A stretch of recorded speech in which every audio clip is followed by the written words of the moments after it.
Hola a todos, yo soy Raúl y este es un nuevo vídeo de Canal ATK. Hoy vamos a ver en detalle el Digital Cockpit de SEAT y todas las opciones de personalización que tiene. Dentro vídeo.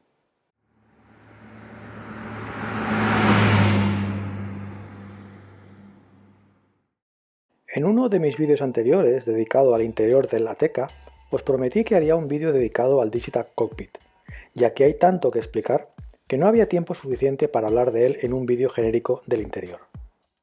Este vídeo tiene dos partes. En la primera, veremos las diferentes vistas que hay y cómo navegar por la información que nos muestra. Y en la segunda parte, veremos todas las opciones que nos proporciona el Digital Cockpit para configurarlo a nuestro gusto y necesidades.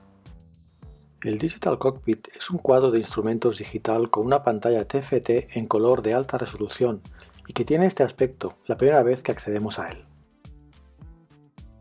De izquierda a derecha, la información que tenemos es temperatura del refrigerante, cuenta revoluciones, dentro del cual nos aparecería la marcha que tenemos engranada y que ahora no se muestra porque el vehículo está detenido, una zona intermedia con mucha información y que veremos a continuación, la hora y la temperatura exterior, así como un icono que nos dice el tipo de información que sale en esa zona intermedia. En la parte inferior tenemos el indicador de los cinturones de seguridad traseros, que en unos segundos se ocultarán y en su lugar se mostrará el cuentakilómetros parcial. Información sobre el estado de los asistentes de salida de carril o el control de crucero adaptativo y más a la derecha el cuentakilómetros total. El velocímetro, con saltos de 20 en 20 km por hora en la zona baja y con saltos de 40 en la zona alta. Y dentro del velocímetro tenemos el indicador digital de velocidad, el estado del freno de mano electrónico y la última señal de limitación de velocidad reconocida por la cámara. Y en la parte exterior el estado de las luces de carretera. Y finalmente el indicador de nivel de combustible. Haciendo clic en el botón View, cambiamos de la vista versión clásica estándar a la vista navegación. Pero, aunque la vista se llame navegación, no veremos los mapas a no ser que tengamos seleccionada la opción correspondiente en el menú central, cosa que podemos hacer pulsando estos botones hasta llegar a la banderita. En esta vista, el mapa ocupa toda la pantalla y desaparecen el cuentarevoluciones y el velocímetro. Pulsando de nuevo el botón View, pasamos a la tercera vista conocida como vista dinámica, que recupera el cuentarevoluciones y el velocímetro, pero con un aspecto más deportivo. Volvamos a la vista clásica para mostrar la información que podemos tener en la parte central. Con la opción Estado de vehículo seleccionada, se nos informará de cualquier incidencia del coche, que será de color rojo si no se recomienda continuar la marcha, o en amarillo si no es algo crítico pero que deberemos revisar lo antes posible. A mí me avisó recientemente sobre una pérdida de presión en un neumático. Aquí también aparecen otros mensajes informativos, como por ejemplo el aviso de detección de cansancio si hacéis un viaje largo, o peligro de hielo en la calzada si la temperatura baja a los 4 grados. Pulsando uno de los botones de navegación pasamos al siguiente menú, que es el de datos de viaje. Empezamos con el consumo instantáneo. Para pasar al siguiente indicador, movemos la rueda derecha del volante. Luego tenemos la información general, con la duración del trayecto, distancia recorrida, consumo medio y velocidad media desde la salida. Estos datos pueden ponerse a cero manteniendo pulsado el botón OK. Pulsando este mismo botón, también podremos ver los datos relativos al último repostaje o los totales.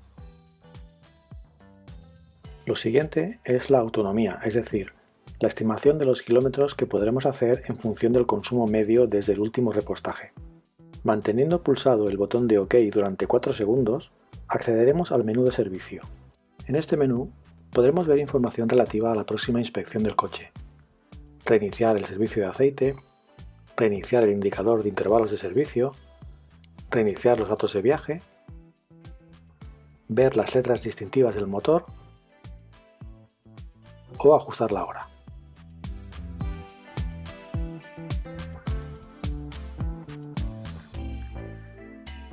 Después tenemos información relativa a los consumidores eléctricos, que en mi caso solo tengo la climatización y que en estos momentos está desconectada. Y finalmente tenemos la velocidad instantánea,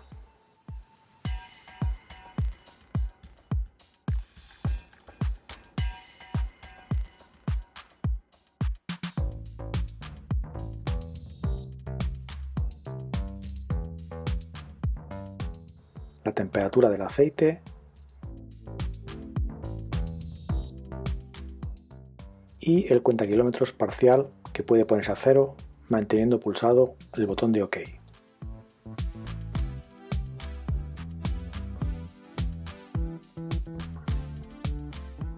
Aquí tenemos información relativa al estado de los asistentes. Si, por ejemplo, tenemos el control de crucero adaptativo activado y nos aproximamos a un coche, aquí aparecerá el dibujo de un coche. Moviendo la rueda del volante nos aparece el menú de asistentes, donde podremos acceder a cada uno de ellos. Activar o desactivar el Lane Assist, es decir, el aviso por salida de carril. Visualizar el control de crucero adaptativo y el limitador de velocidad. Activar o desactivar el Side Assist, es decir, el asistente de ángulo muerto. Activar o desactivar el Exit Assist, es decir, el asistente de salida de aparcamiento en marcha atrás.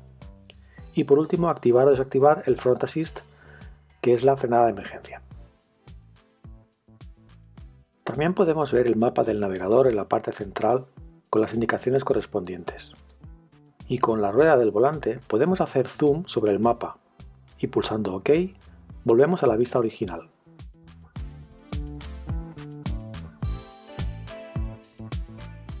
En el menú de audio nos aparece un indicador de la fuente de audio actual, que en este caso es la música que viene de CarPlay.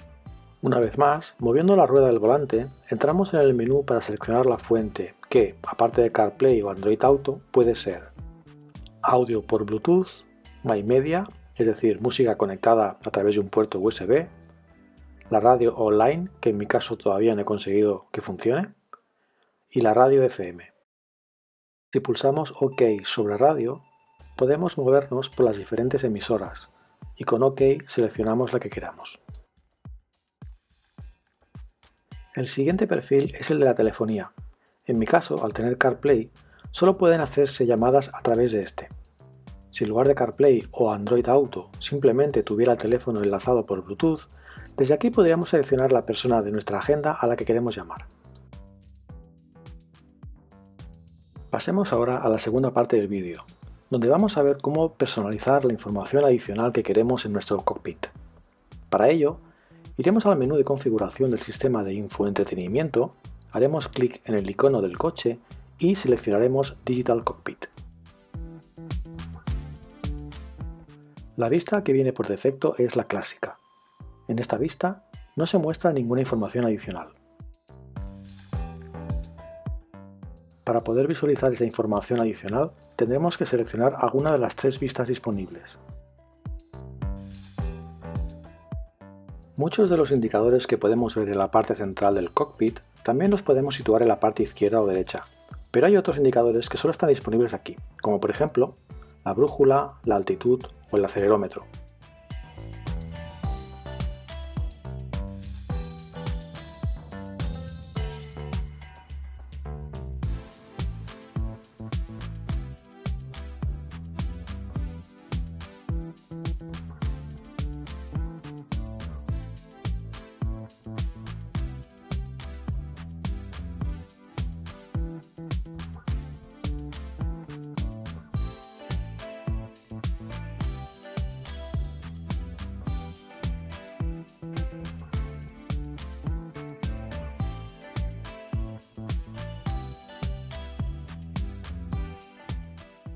Estos cambios que estoy haciendo se muestran automáticamente en el Digital Cockpit.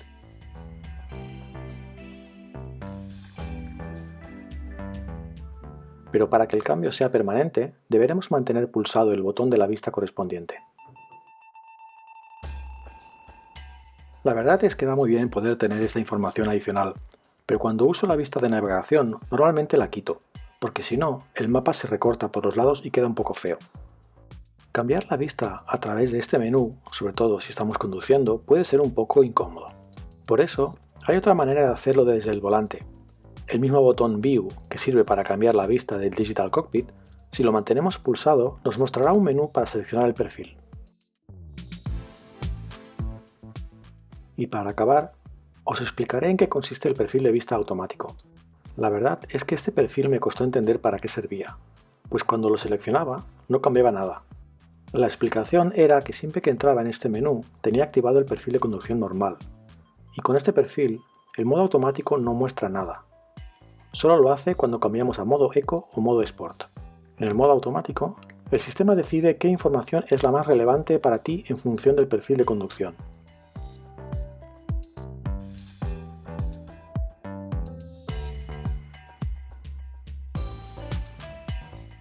Para que veáis cómo se comporta este perfil, este es un pequeño trayecto en modo Sport que empieza mostrando el acelerómetro y al cabo de unos segundos pasa a mostrar información sobre el viaje que acabo de iniciar.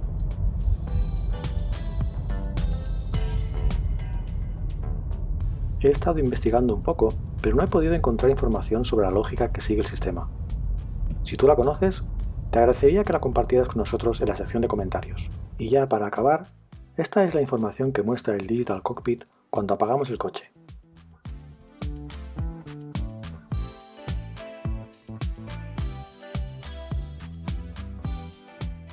Espero que os haya gustado el vídeo y que hayáis aprendido algo. Si tenéis alguna sugerencia para futuros vídeos, me las podéis escribir en los comentarios. Adiós.